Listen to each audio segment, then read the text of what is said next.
चंद्रमा के सतह पर उतरने के ऐतिहासिक पलों को देखने के लिए तैयार और उत्सुक हैं। जी हाँ, इसरो के गौरवपूर्ण इतिहास में एक और अध्याय जुड़ने जा रहा है और आज हम सब लोग इसके साक्षी बनेंगे। आप ये सारे विजुअल्स अपने स्क्रीन पर इसरो के मिशन ऑपरेशन कॉम्प्लेक्स यानी मॉक से देख रहे हैं, जो कि बेंगलुरु में स्थित telemetry tracking and command network इस ट्रैक से प्रसारित किया जा रहा है। ये विजुअल्स आपको पावर डिसेंट के काउंटडाउन और उस पथ को प्रदर्शित कर रहा है जिस पे चलकर लैंडर आज चंद्रमा के साउथ पोल पे सेफ और सॉफ्ट लैंडिंग करेगा। आपको ध्यान दिला दूं, इस समय हम लोग पावर डिसेंट शुरू होने से लगभग 22 मिनट दूर हैं। जो दर्शक थोड़ी देर से जुड़े हैं उनकी जानकारी के लिए बता दें, आप लोग इस ऐतिहासिक पल को इसरो के ऑफिशियल वेबसाइट, फेसबुक, ट्विटर और यूट्यूब पे भी देख सकते हैं। Honorable dignitaries, delegates, scientists, media personnel, and dear viewers, a very good evening to all of you. We at ISRO welcome you to the live coverage of India's prestigious Chandrayaan-3 mission's landing event on the lunar surface. These are the visuals from Mission Operation Complex at ISRO's Telemetry Tracking and Command Network, ISTRAC, situated in Namma, Bengaluru, Karnataka. I, Arushi Seth, and my colleague, Dr. Padamdeo Mishra, are your hosts for the evening and shall accompany you on the journey of the landing event from powered descent start to touchdown. Today, we shall be witnessing the final phase of the critical and most technologically challenging mission operations of Chandrayaan-3, wherein the lander module will be making a safe and soft landing on the surface of the moon. These display screens show the countdown to the power descent start as well as the path that will be followed by the lander module. We are 18 minutes away from the commencement of power descent. India is at the brink of creating history as we all await with bated breath to witness the landing on Moon's south polar region.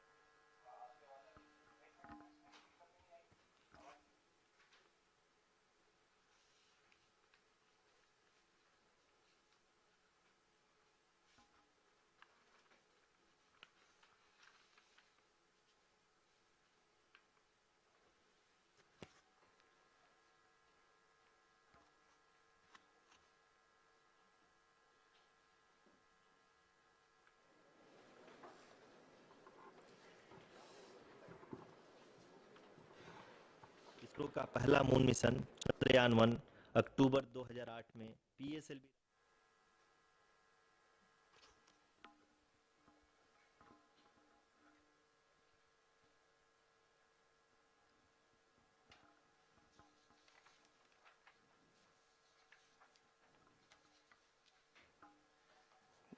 धन्यवाद आरुषि।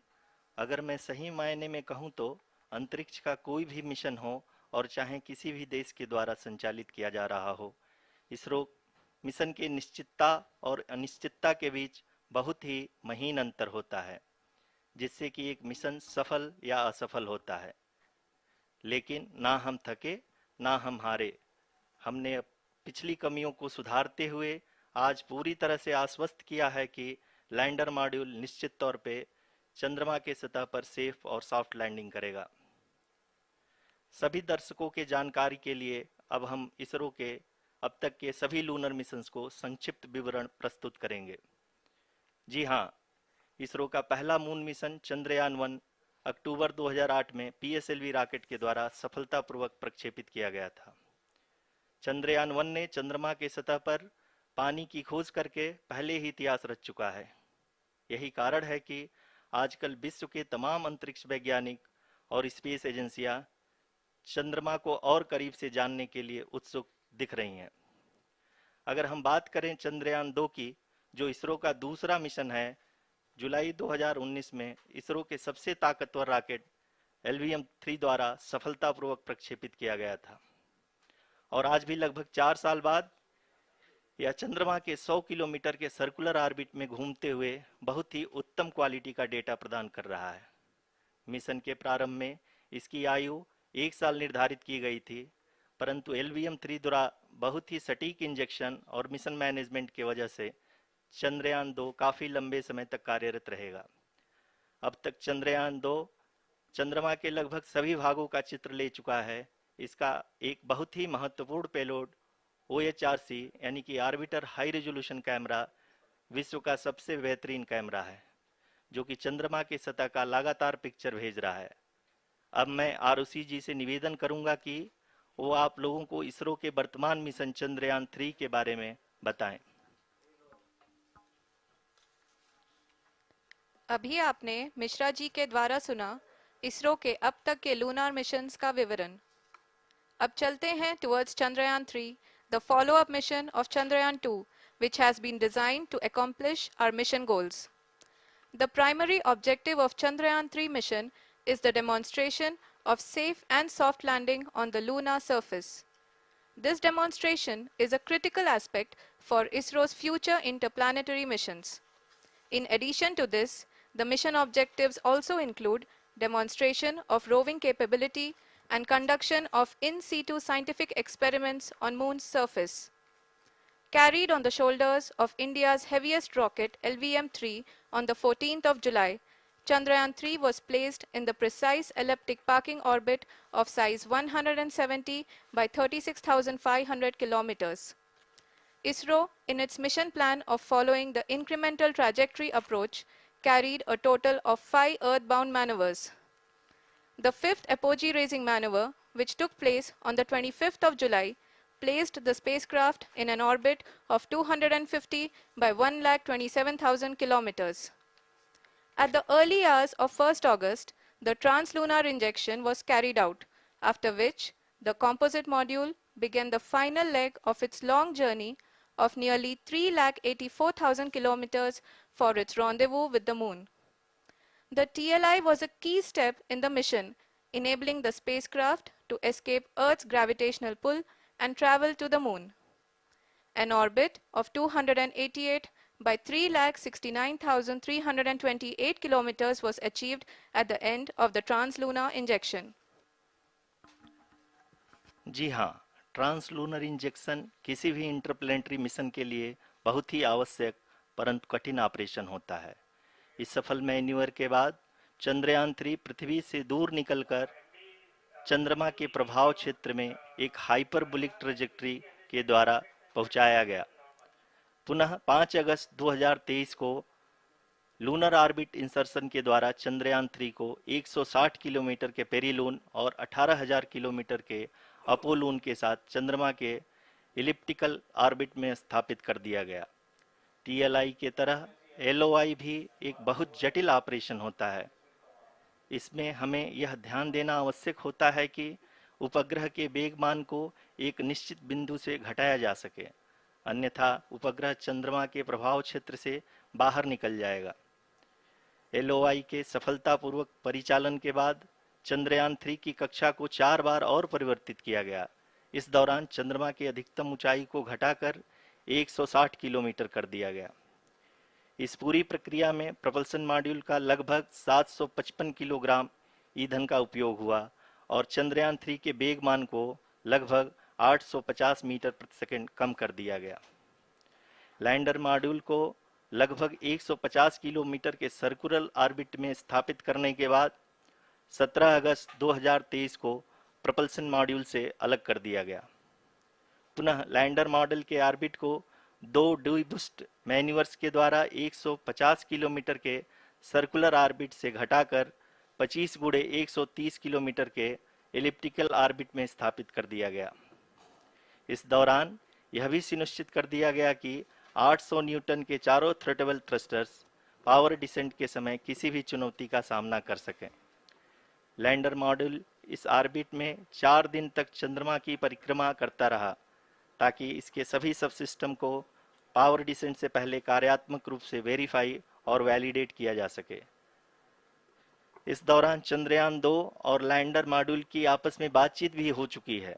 और संक्षेप में अब तक की यात्रा की बात करें तो लैंडर मॉड्यूल अब तक 21 बार पृथ्वी के और लगभग 120 बार चंद्रमा का चक्कर लगा चुका है।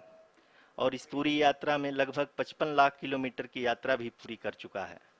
अब तक के इस पूरे अभियान में यह भी सुनिश्चित किया गया कि सारे ऑर्बिट मैन्यूअर्स इस प्रकार किए जाएं कि लैंडिंग साइट पावर डिसेंट की शुरुआत से ही लैंडर के ऑर्बिटल प्लेन में बना रहे।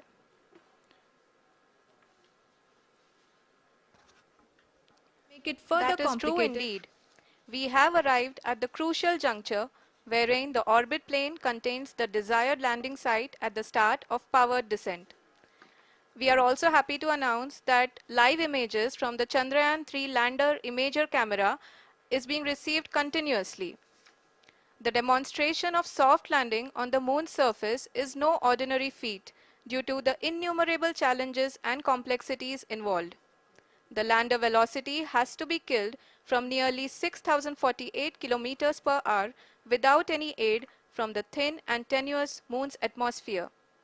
The lunar dust at the time of landing and the craters and boulders scattered over the moon's surface make it further complicated to achieve this. The new and improved Chandrayaan-3 design has been built after envisaging all the scenarios which the lander module can encounter. With several software improvements, provision for full-level redundancies, a plethora of special tests, namely the integrated hot test, integrated cold test, and lander leg drop tests were carried out for the lander module. The success of these tests has provided great confidence in the performance of all the onboard sensors, propulsion system, and associated guidance, control, and navigation algorithms. The key findings during the tests have enabled to improve the overall system performance. The largely unexplored south pole of the moon has been chosen as the intended landing site since there is a possibility of finding ice and other minerals which would be vital resources for future explorers. Apart from continuing investigations pioneered by Chandrayaan-1 and Chandrayaan-2, the Chandrayaan-3 mission will also provide invaluable data to the science community around the world. Let us give our viewers a glimpse on the configuration of Chandrayaan-3 mission.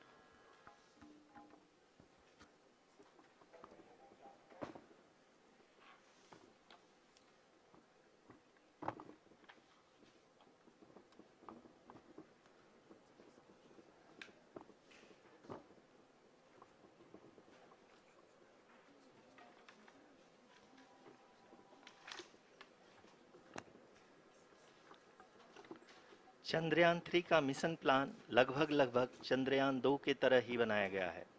यहाँ यह भी सुनिश्चित किया गया है कि चंद्रयान 3 को rocket से अलग होने से लेकर के चंद्रमा के निकटतम कक्षा में स्थापित होने तक सारी गतिविधियां चंद्रयान 2 के तरह ही हों। और अब हम यह कह सकते हैं कि यह प्लान पूरी तरह से 100% सफल रहा। हालांकि लैंडर मॉड्यूल के सेंसर्स और प्रोपल्शन सिस्टम को इस तरह से मजबूत किया गया है कि लैंडर पावर डिसेंट के समय किसी भी आपदा से बाहर आकर के मिशन के मुख्य उद्देश्य को पूरा कर सके। इस क्रम में लैंडर के मुख्य सेंसर्स कारा, लासा, एलएचबीसी, एलडीवी और एलएचडैक का कार्यात्मक परीक्षण भी किया जा चुका है। एलडीवी, जो कि पूर्णतः स्वदेशी तकनीकी से बनाया गया एक नया सेंसर है, इसका मुख्य कार्य लैंडर के वेलोसिटी को तीनों अक्षों में कंप्यूट करना है। पावर डिसेंट के दौरान लैंडर के सटीक पोजीशन और वेलोसिटी का ज्ञान होना बहुत ही आवश्यक है। लिराप यानी laser inertial referencing and accelerometer package इस कार्य को पावर डिसेंट के दौरान बखूबी निभाएगा। ट्रजेक्ट्री जनरेशन, जो कि चंद्रयान 3 मिशन के लिए बहुत ही अहम है, क्योंकि हर ऑर्बिट मैन्यूवर के बाद यह सुनिश्चित किया जाता है कि लैंडर की मिशन ऑब्जेक्टिव को ना बदले। इस क्रम में मैं यह भी आपको बता दूं कि ऑर्बिट डिटर्मिनेशन, जो कि उपग्रह के पोजीशन और वेलोसिटी को बहुत ही एक्यूरेटली बताता है, एक बहुत ही कठिन और जटिल कंप्यूटेशन और एस्टिमेशन होता है।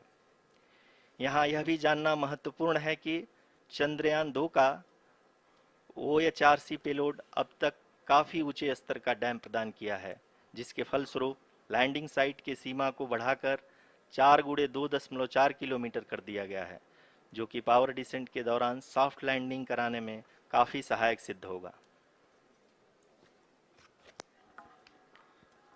Apart from the sensors, Chandrayaan-3 is equipped with a suite of sophisticated payload instruments. While Chandrayaan-1 and Chandrayaan-2 orbiter have provided abundant remote sensing data of Moon, equally important are the on-site localized measurements that provide ground truths. Lander and rover have payloads which are completely new and will perform in situ analysis of lunar surface. The two spectroscopes on rover, APXS and LIBS, will actively measure the surface elemental abundances at the landing location and surrounding area. The lander carries a seismometer ILSA that can sense impact events and lunar quakes. The thermal probe CHAST will measure the temperature profile and thermal conductivity of Moon's regolith. The Rambha payload will carry out lunar ionosphere studies, while the laser retroreflector array shall be a passive location indicator for future spacecraft equipped with laser altimeter. The propulsion module has not been left behind, and an experimental shape payload has been added to it as a value addition. It will help in understanding the nature and characteristics of water-rich planets and will also aid in the future study of potentially habitable exoplanets. We are minutes away from the start of powered descent. The entire powered descent shall be carried out by the onboard autonomous landing sequencer, or ALS, which is a series of instructions preloaded to the lander module. These instructions include the commands to be executed, data to be collected and analyzed, and decisions to be made and executed autonomously throughout the powered descent.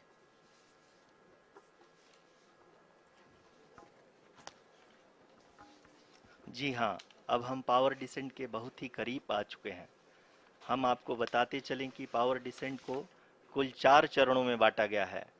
सबसे पहले आता है rough breaking phase, जिसमें lander की ऊंचाई को चंद्रमा की सतह से 30 किलोमीटर से घटाकर 7.4 किलोमीटर कर दिया जाएगा।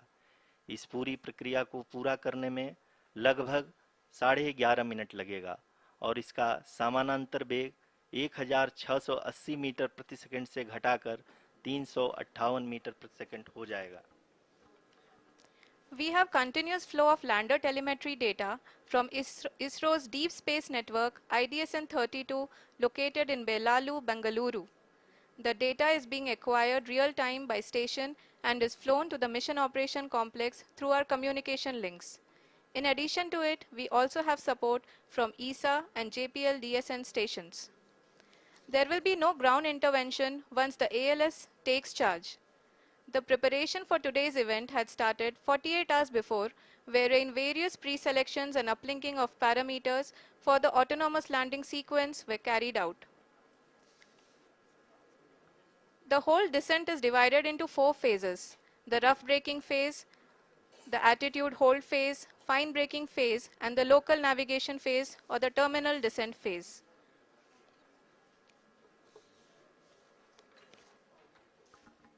जी हाँ, एटीट्यूड होल्ड फेज, जो कि पावर डिसेंट का दूसरा चरण है, एक बहुत ही महत्वपूर्ण फेज है। इस 10 सेकंड के स्मॉल ड्यूरेशन के दौरान लैंडर के 2 महत्वपूर्ण सेंसर कारा और लासा लैंडर की ऊंचाई की गणना करेंगे। इस फेज के पूरा होते ही लैंडर चंद्रमा के सतह से कुल 6.8 किलोमीटर की ऊंचाई पर होगा। During the rough braking phase, the lander velocity shall be brought down from 1680 meters per second to 358 meters per second. The altitude will be brought down from 30 kilometers to 7.4 kilometers at the end of rough braking.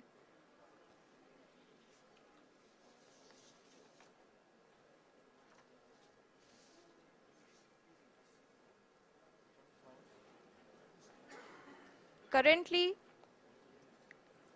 we can see the scientists are analyzing the lander data.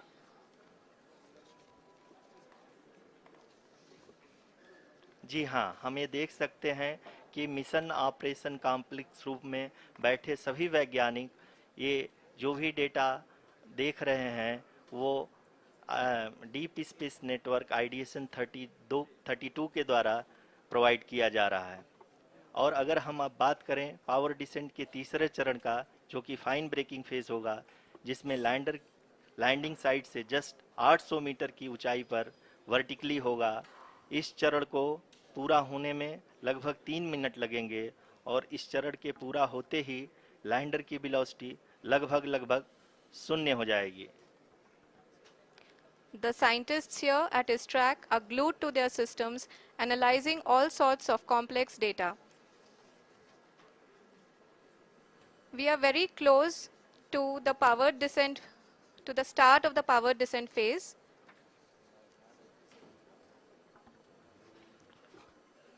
जी हाँ, अगर अगर अगर हम अब बात करें power descent के चौथे और अंतिम चरण का, जो कि लोकल नेविगेशन फेज या टर्मिनल डिसेंट फेज भी कहा जाता है, इस दौरान लैंडर के 2 इंजन बंद कर दिए जाएंगे और लैंडर के सेंसरों द्वारा इसके हाइट और वेलोसिटी की गणना इनर्शियल नेविगेशन को भेज दिया जाएगा।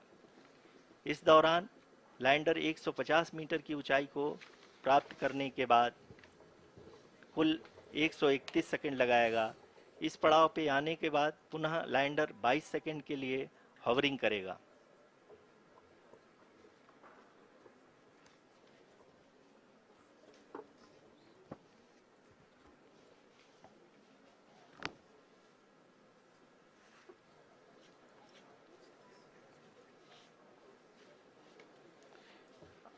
आप इस समय अपने स्क्रीन पे मिशन ऑपरेशन कॉम्प्लेक्स में बैठे सभी मान्यगणों को देख सकते हैं, जो कि बहुत ही उत्सुकता के साथ टेलीमेट्री डेटा को देख रहे हैं।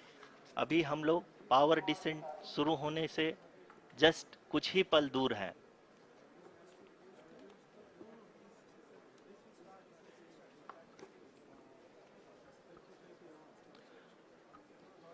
पावर डिसेंट शुरू होने में लगभग 30 सेकंड ही बचा है और हमको ये सारे data mission operation complex room में आईडीएसएन 32 के द्वारा, जो कि लगातार लैंडर के कनेक्शन में बना हुआ है, प्रदान कर रहा है। Dear viewers, the pivotal power descent has begun and the lander module is propelling towards the moon's surface along the intended trajectory.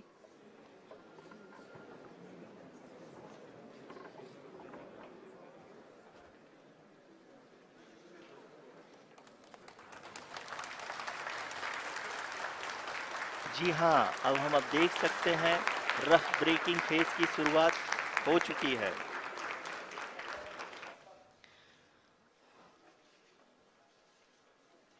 During this rough braking phase, the lander velocity shall be brought down from 1680 meters per second to 358 meters per second. The altitude will be brought down from 30 kilometers to 7.4 kilometers at the end of rough braking. All this in the duration of 690 seconds or 11.5 minutes. Currently, the Laser Inertial Reference and Accelerometer package (LIRAP) is aiding in the navigation. जी हाँ, अभी आप अपनी screen पे देख सकते हैं कि lander अब तक कुल 191 किलोमीटर हॉरिजेंटल दिशा में चल चुका है और अभी तक इसकी वेलोसिटी लगभग 31 किलोमीटर बनी हुई है।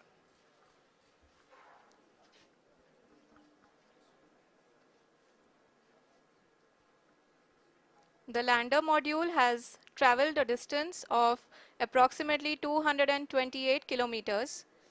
The complete downrange that will be traveled during this phase shall be nearly 713.5 kilometers.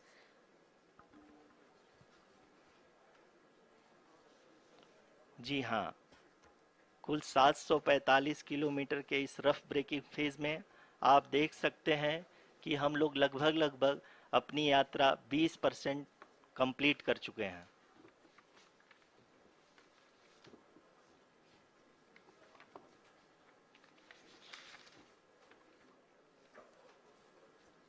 Power descent की यह शुरुआत हम कह सकते हैं कि बहुत ही सटीक और सधी हुई है, जिसमें लैंडर अपने वेगमान को अनुमानित तरीके से घटा रहा है।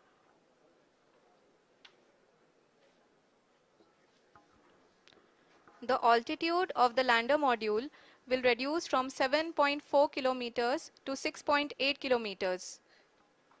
During the next phase, which is going to be the attitude hold phase, we can currently see that the altitude of the lander module is nearly 31 kilometers. Arushi, अभी हम इस ग्राउंड ट्रेस को देखते हुए कह सकते हैं कि रफ ब्रेकिंग फेज की शुरुआत बहुत ही अच्छे तरीके से हुई है। आप ये देख सकती हैं कि जो भी प्रोजेक्टेड ग्राउंड ट्रेस है उसी पे अपना लैंडर मॉड्यूल आगे चलते हुए बढ़ रहा है। अभी तक ये देखा जा सकता है कि लैंडर मॉड्यूल लगभग 370 किलोमीटर क्षैतिज दिशा में चल चुका है। The mission operations team is analyzing the data. We can all see the seriousness and the concentration with which each and every parameter of the lander module is being analyzed. The performance so far seems to be nominal. जी आरुषि, चूंकि ALS activate किया जा चुका है इसलिए ground से कोई commanding नहीं की जा रही है। इस दौरान आपके स्क्रीन पे सारे डेटा इसरो के डीप स्पेस नेटवर्क से रियल टाइम में आ रहे हैं। इस मिशन में सेकेंड और थर्ड ऑर्डर गाइडेंस पॉलिनोमियल का प्रयोग हुआ है जो कि इनर्शियल थ्रस्ट और एंगल के हमेशा सुनिश्चित करेगा। During the entire descent, there is no ground intervention as the ALS has taken charge. The preparation for today's event had started nearly 48 hours before, wherein various pre-selections and uplinking of parameters were done. We can see that the vertical velocity of the lander module has been brought down. It is continuously coming down. And the ALS had already been initiated 1 hour before the scheduled time of the power descent start. Following this, the throttleable engine electronics module, the TECM, was switched on and lander was oriented to the favorable attitude. जी हाँ, आप अपनी screen पे देख सकते हैं कि lander module जिसकी शुरुआत में वेलोसिटी 1680 मीटर पर सेकंड थी, लगभग 1150 मीटर पर सेकंड हो चुकी है, जो कि एक बहुत ही मैजेस्टिक शुरुआत कही जा सकती है इस रफ ब्रेकिंग फेज के लिए।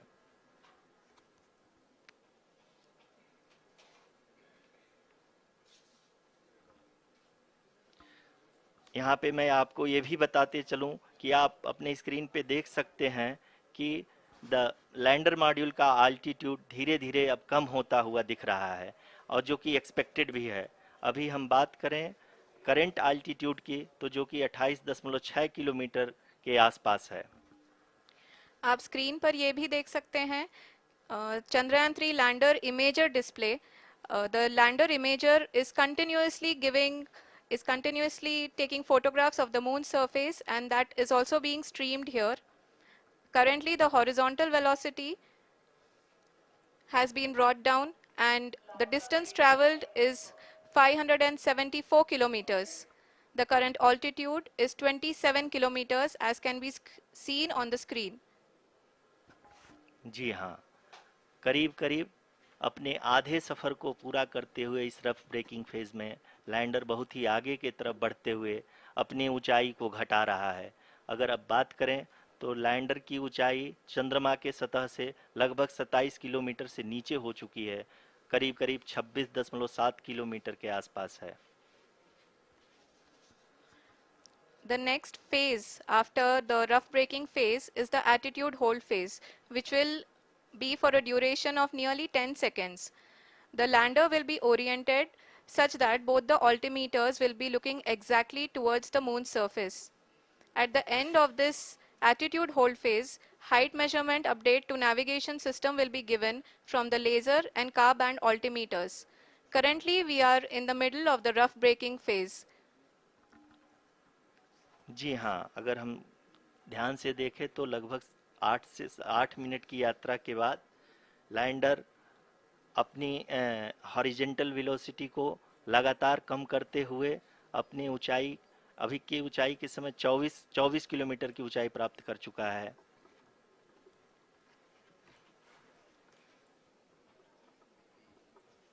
अब तक के आंकड़े को देखते हुए हम कह सकते हैं कि लैंडिंग पूरी तरह से नॉमिनल है।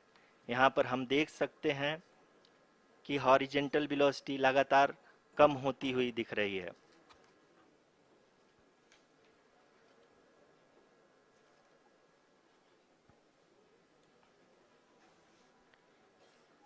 The altitude of lander from ground is currently 12 kilometer, is currently 22 kilometer, which is again going to be coming down, and that is expected. For the viewers who have joined now, we are in the power descent phase, and we are in the rough braking phase, which is the first phase of the power descent. We have currently traveled a downrange of 697 kilometers, and the downrange that has to be traveled during this phase is 713.5 kilometers. जी हाँ, अभी आप देख सकते हैं कि lander की horizontal velocity लगभग 720 metre प्रति सेकंड हो गई है। लगभग हम ये कह सकते हैं कि 900 मीटर प्रति सेकंड वेलोसिटी को कम किया जा चुका है।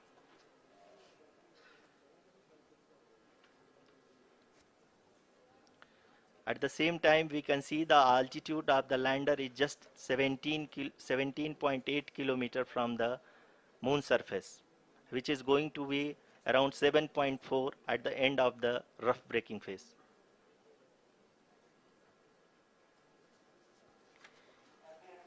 इस फेज के बाद हम जाएंगे towards the attitude hold phase, where we will be expecting sensor update from the laser and car band altimeters.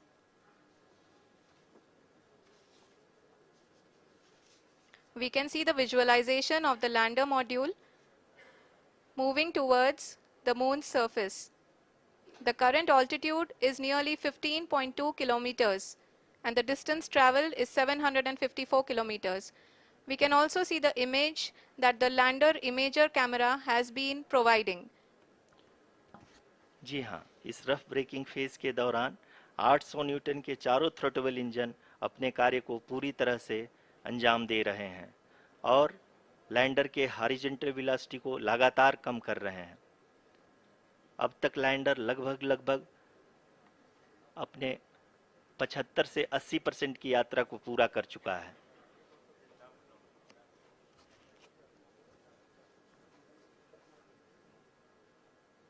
After the rough braking and the attitude hold phase, we shall be having the fine braking phase, which will continue for nearly 3 minutes.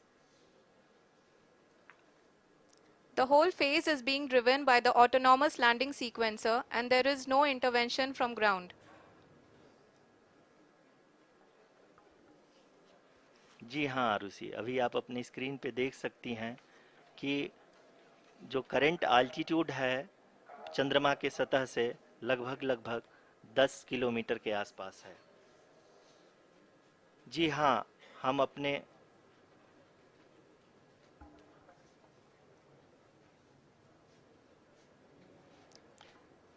जी हाँ, हमारे प्रधानमंत्री जी श्री नरेंद्र मोदी जी हम सभी का उत्साहवर्धन करने के लिए दक्षिणी अफ्रीका के जोहानसबर्ग से जुड़ गए हैं।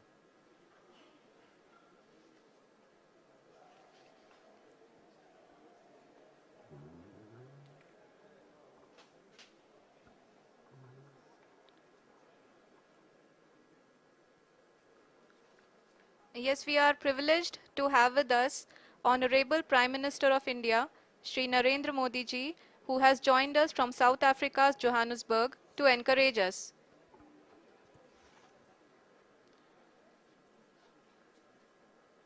जी हाँ, आप ये देख सकते हैं एल्टीट्यूड होल्ड फेस भी बहुत ही आसानी से लैंडर फेस ने पार कर लिया है और अब फाइन ब्रेकिंग की शुरुआत हो चुकी है। अभी हम ये देख सकते हैं कि लैंडर की ऊंचाई लगभग 5.6 किलोमीटर है, जो कि इस फेज के उपरांत लगभग 800 मीटर हो जाएगी।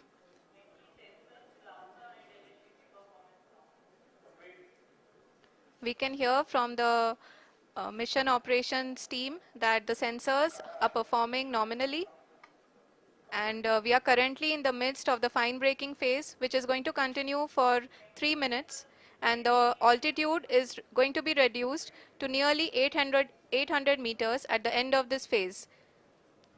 जी हाँ, जैसा कि आरुषि जी ने बताया कि लगभग 3 मिनट के उपरांत लैंडर की हाइट लगभग 800 मीटर वर्टिकली होगी और यहाँ पे लैंडर की horizontal velocity, vertical velocity, even down range भी लगभग लगभग शून्य होगा। We can see the visual of the lander module, and we can see that the downrange traveled is nearly 831 kilometers.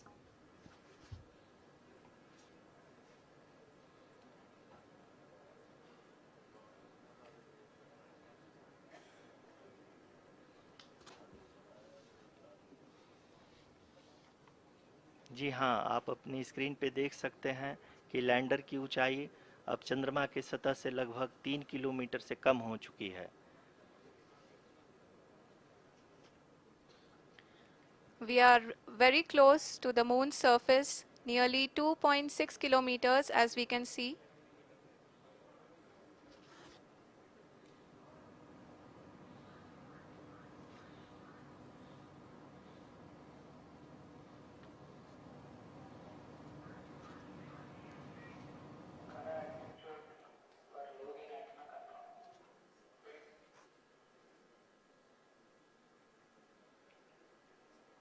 जी हाँ, अभी आप देख सकते हैं कि लैंडर की ऊंचाई लगभग लगभग 1 किलोमीटर के आसपास है।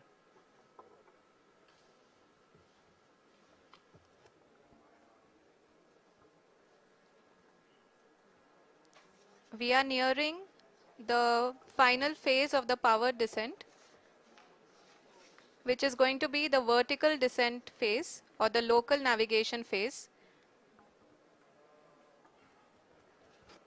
जी हाँ, अब हम फाइन ब्रेकिंग वेव्स के एकदम करीब आ चुके हैं। हाँ, आप तालियों के गड़गड़ाहट से सुन सकते हैं कि हम लोगों ने तीसरे चरण को भी बहुत ही सफलतापूर्वक हासिल कर लिया है और अभी हम वर्टिकल डिसेंट फेज में आ चुके हैं, जिसकी शुरुआत भी बहुत ही अच्छे ढंग से हो चुकी है।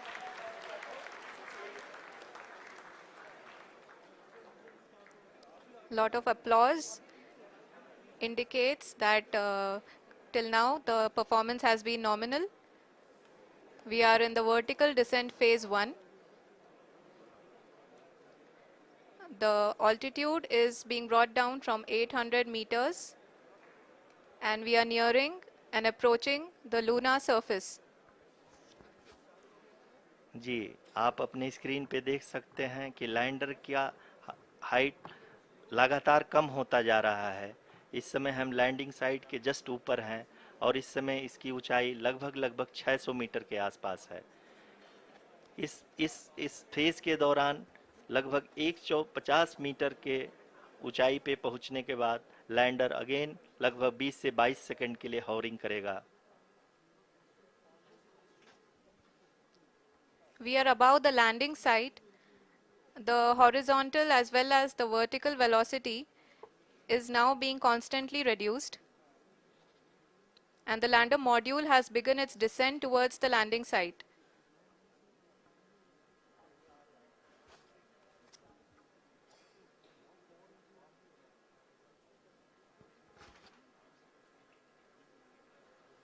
जी हाँ, आप अपने स्क्रीन पे देख सकते हैं ये जो पथ निर्धारित किया गया है, लैंडर पूरी तरह से उसी को ही फॉलो कर रहा है।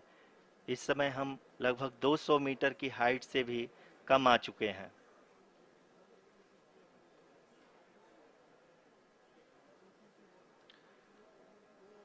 अब हम ये देख सकते हैं कि हम लगभग लगभग 150 मीटर की ऊंचाई पे हैं चंद्रमा के सतह से।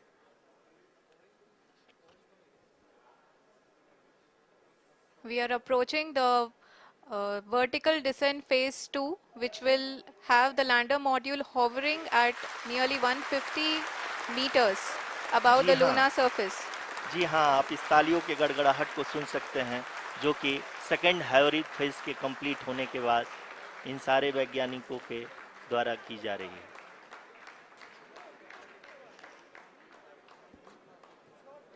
जी हाँ, आप अगर फिर से ध्यान से देखें तो एल्टीट्यूड पुनः कम होता जा रहा है। अभी हम लोग लगभग लगभग 135 मीटर की ऊंचाई पे हैं। The sensors that are updating at this point are providing confirmation of the safety of the landing site. As expected, the retargeting is going on, and this is a very good signature for the lander. अभी आप ये देख सकते हैं कि lander की ऊंचाई लगभग 65 मीटर के आसपास बची हुई है।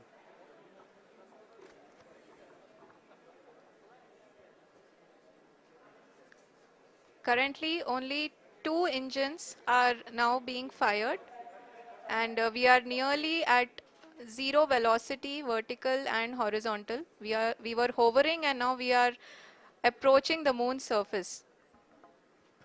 धीरे धीरे लैंडर की वेगमान को कम किया जा रहा है और हम अब लगभग 50 मीटर से भी कम आ चुके हैं। We can see the Honorable Prime Minister, Shri Narendra Modi ji, who is here to encourage us, and he is critically looking at the visuals.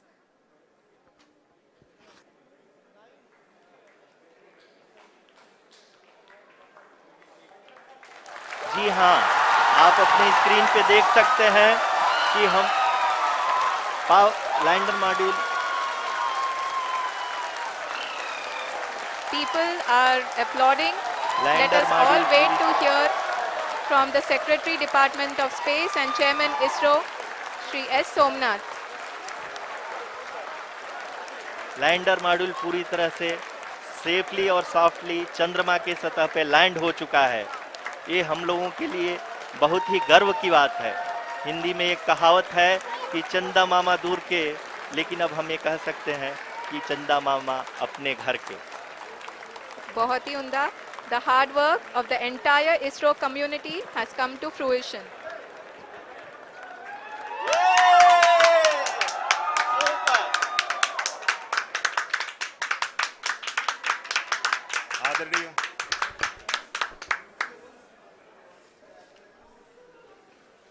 आदरणीय प्रधानमंत्री जी, नमस्कार। Sir, we have achieved soft landing on the moon. India is on the moon. Sir, I request our Honorable Prime Minister to address us and bless us. Thank you, sir.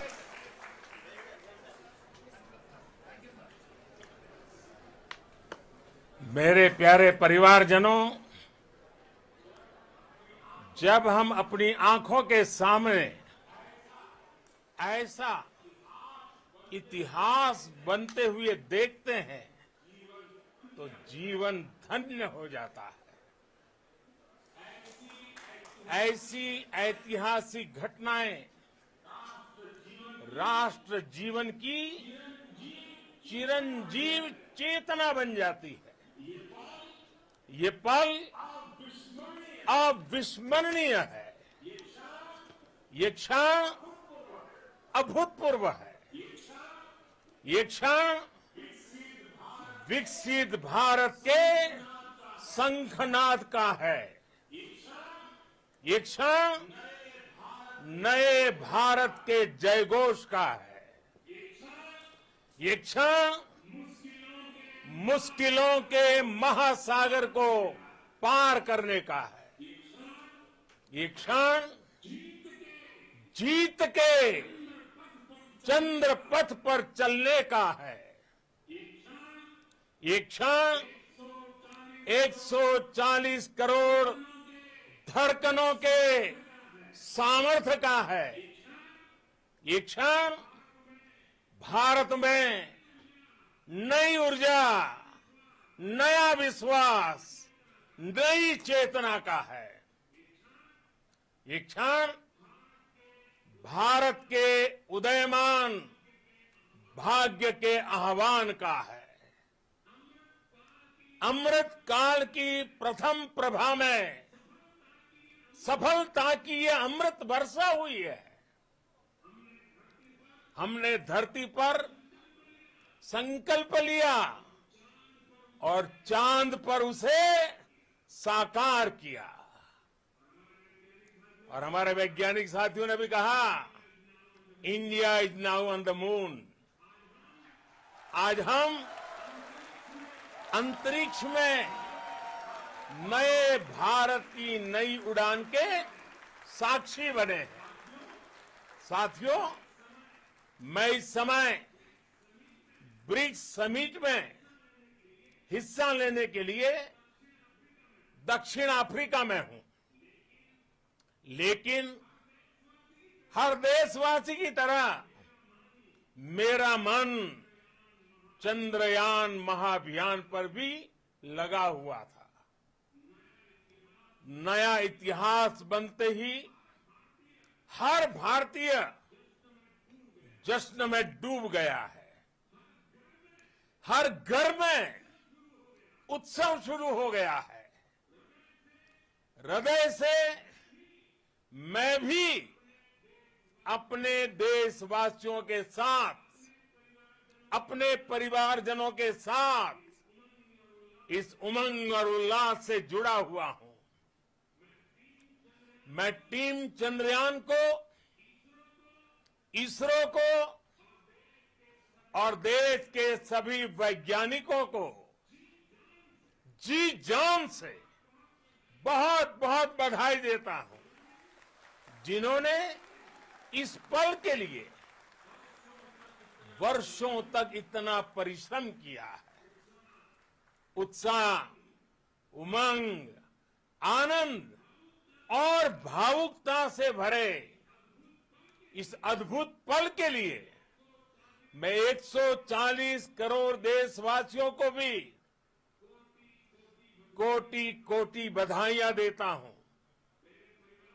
मेरे परिवारजनों, हमारे वैज्ञानिकों के परिश्रम और प्रतिभा से भारत चंद्रमा के उस दक्षिणी ध्रुव पर पहुंचा है, जहां आज तक दुनिया का कोई भी देश नहीं पहुंच सका। अब आज के बाद से चांद से जुड़े मिथक बदल जाएंगे, कथानक भी बदल जाएंगे और नई पीढ़ी के लिए कहावतें भी बदल जाएगी। भारत में तो हम सभी लोग धरती को मां कहते हैं और चांद को मामा बुलाते हैं। कभी कहा जाता था, चंदा मामा बहुत दूर के हैं। चंदा मामा बहुत दूर के हैं। अब एक दिन वो भी आएगा जब बच्चे कहा करेंगे, चंदा मामा बस एक टूर के हैं। Friends, on this joyous occasion, I would like to address all the people of the world, the people of every country and region. India's successful moon mission is not just India's alone. This is a year in which the world is witnessing India's G20 presidency. Our approach of one earth, one family, one future is resonating across the globe. This human-centric approach that we present and that we represent has been welcomed universally. Our moon mission is also based on the same human-centric approach. Therefore, this success belongs to all of humanity.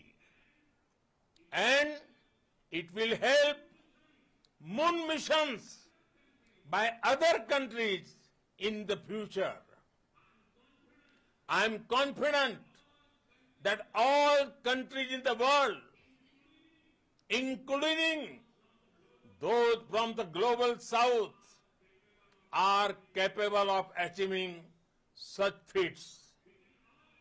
We can all aspire for the moon and beyond. मेरे परिवारजनों, चंद्रयान महाअभियान के ये उपलब्धि भारत की उड़ान को चंद्रमा की कक्षाओं से आगे जाएगी। हम हमारे सौर मंडल की सीमाओं का सामर्थ्य परखेंगे और मानव के लिए ब्रह्मांड की अनेक संभावनाओं को साकार करने के लिए भी जरूर काम करेंगे। हमने भविष्य के लिए कई बड़े और महत्वाकांक्षी लक्ष्य तय किए हैं। जल्द ही सूर्य के विस्तृत अध्ययन के लिए ISRO Aditya L1 mission launch करने जा रहा है। इसके बाद शुक्र भी इसरो के लक्ष्यों में से एक है।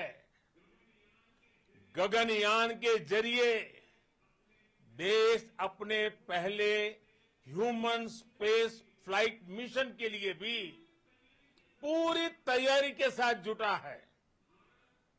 भारत बार बार ये साबित कर रहा है कि sky is not the limit.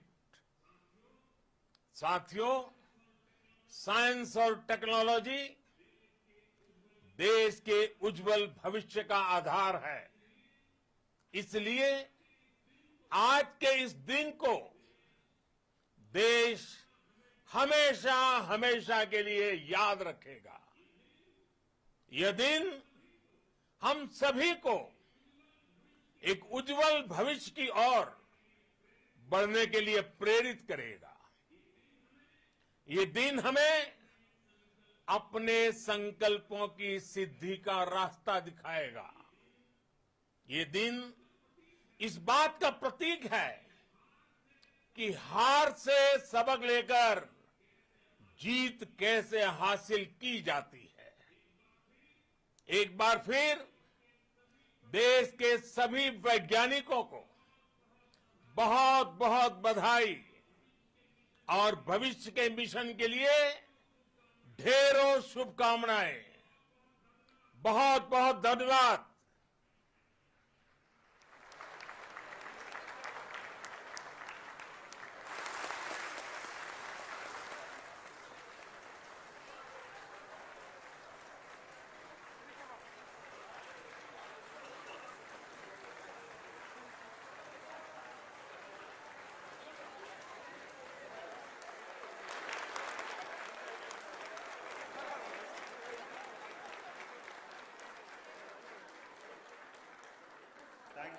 Thank you, Adaraniya Pradhan Mantri ji, for being part of our journey to this success. And let me take this opportunity to thank the people behind this mission. The project director of Chandrayaan-3, he is here. Veera Muthuvel, congratulations to you. The associate project director, Kalpana, and the mission operations director, Srikanth. And the satellite was built at UR Rao Satellite Center, Shankar and the director.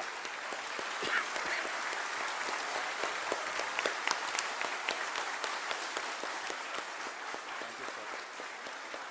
Hello.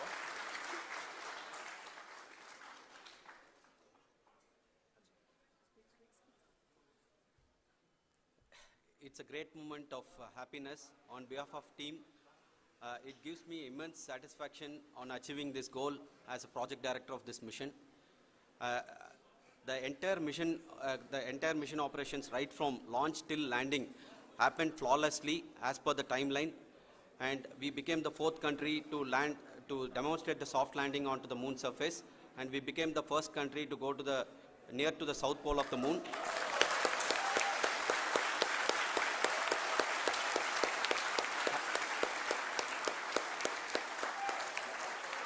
I take this opportunity to thank navigation, guidance and control team, propulsion team, sensors team and all the mainframe subsystems team who have brought success to this mission.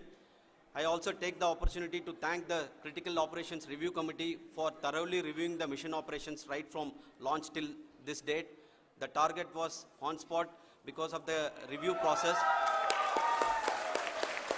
I also thank the ISRO higher management, right from Chairman ISRO, Director URSC and all the center directors and higher ISRO officials. And finally, my thanks to the Chandrayaan-3 project executives spread across the ISRO centers. Thank you.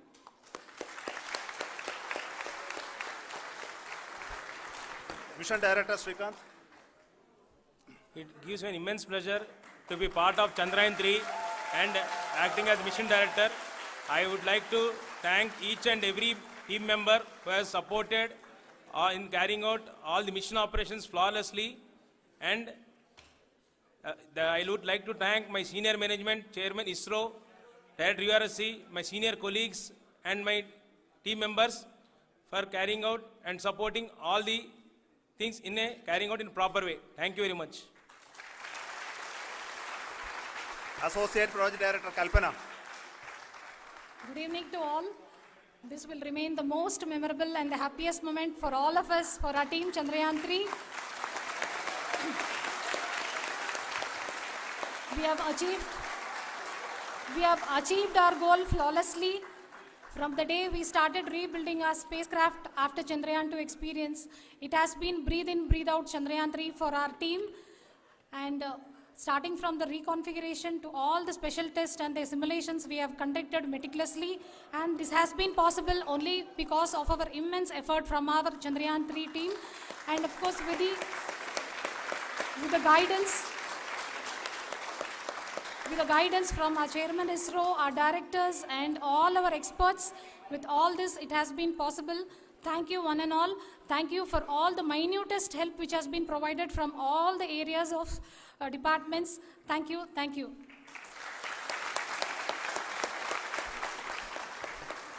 Now, Chandrayaan-3 is a result of the work done by thousands of scientists, engineers, our staff and industries and support team across ISRO and other places, other institutions. And Shankaran has been the lead of the center which integrated all of these efforts in the last so many years. So I request him to speak on behalf of all of you.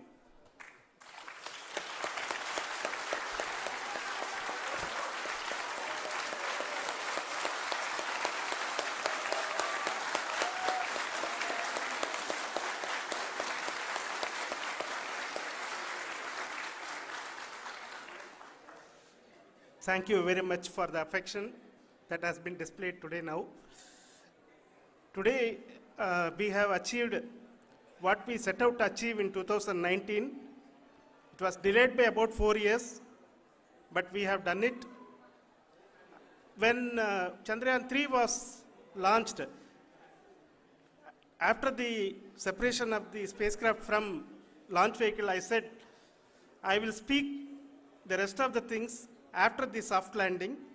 So here I will take a couple of minutes to tell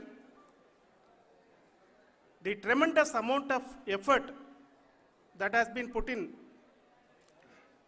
by the entire project team. When I say project team, it is not just only the project director and associate project director. Of course, they are the face of the project. They have been living, sleeping, eating, breathing Chandrayaan for the last 4 years. They have been supported by such a large number of people, particularly in the navigation, guidance and control area, propulsion system. This area, the amount of effort that has been put by people, the number of simulations that have been done, the number of reviews they have gone through, the amount of criticism they faced and overcome that. It is, as a person who has been watching this for the last 4 years along with them, my heart goes out for them. The amount of effort is tremendous. That is what ISRO is all about. That is what our organization has taught us to do. Now today, this success has put us even more higher responsibility, as the Honorable Prime Minister was telling, because we have set the bar now so high. Nothing less than nothing less spectacular than this is going to be inspiring for any of us in the future. So as the Honorable Prime Minister mentioned, we will be now looking at putting the man in space, putting a spacecraft around Venus, and landing a craft in Mars. Work on all these activities are going on for few years. And this success today will inspire us and will spur us to take those efforts even more strongly, so that we will make our country proud again and again and again. Thank you very much for every one of you who have directly or indirectly participated in this mission, encouraged us, intentionally or unintentionally helped us in all for every one of you. A big thank you, because even casual remark, an unintended point can help a person who is striving to reach a goal.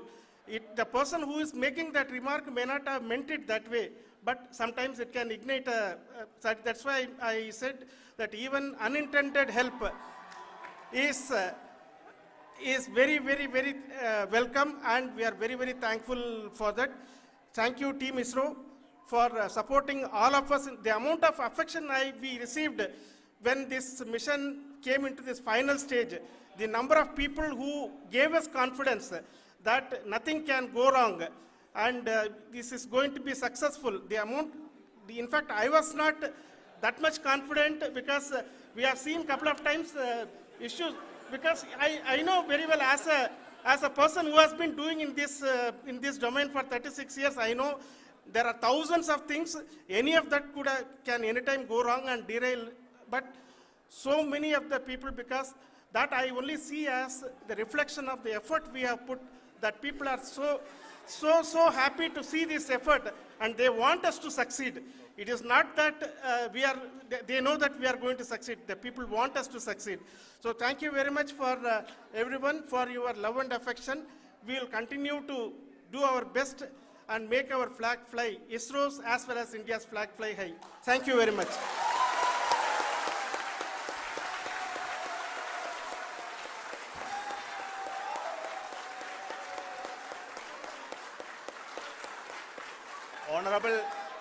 Honorable Prime Minister called me and conveyed his greetings to each one of you and your family, for the wonderful work you did in ISRO.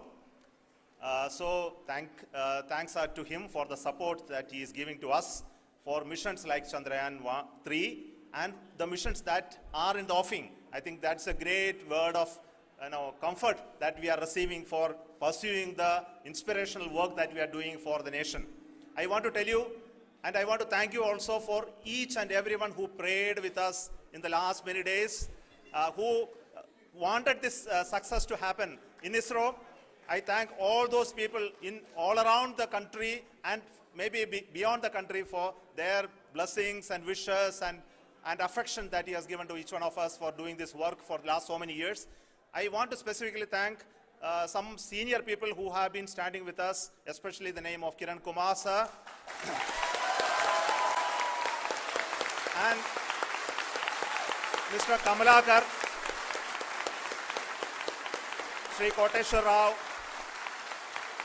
They have been helping so much.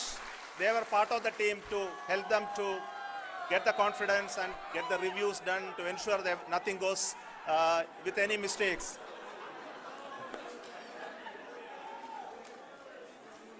And of course, this is not the work of us alone. This is a work of a generation of ISRO leadership and ISRO scientists. And this is a journey we started in Chandrayaan 1, continued in Chandrayaan 2, and Chandrayaan 2 craft is still working and doing a lot of communication work with us. And all the team that contributed to building Chandrayaan 1 and Chandrayaan 2 should be remembered and thanked while we celebrate Chandrayaan 3. And this is an incremental progress and definitely a great, huge one it is. And thank you so much for all the support and work that you have done. Thank you.